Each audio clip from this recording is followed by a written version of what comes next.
So it's no secret that just about every acquisition that occurs involves an expectation of some cost synergies from bringing the two businesses together. It's also no secret that in many times those synergies don't come to fruition in the way that people hope.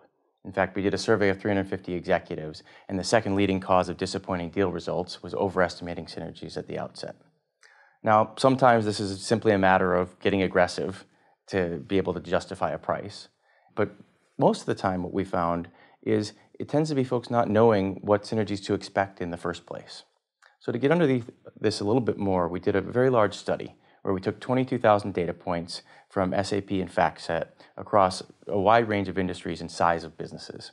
And what this allowed us to do is to create what we call cost curves or scale curves in each one of those industries, which say as businesses move from size A to size B, what happens to their cost structure? How much does their profitability improve from scale alone? We could then compare this to M&A transactions. And inherently, if you think two companies of a certain size combine, they then represent a business of that larger scale. And it imputes for us what we would expect the synergies from scale alone to be. When you compare that to what people announce when they announce transactions, fully 70% of the announcements anticipate synergies that are larger than what that scale curve would represent. So people are either misestimating or thinking they can beat what the curve would otherwise say. And we looked at those companies that typically do this and then achieve the results. And there are three things that they do in common, and they do it repeatedly. The first is that they have a rigorous deal thesis. So they know what the sources of value are in the deal and know those key levers that they're going to need to pull.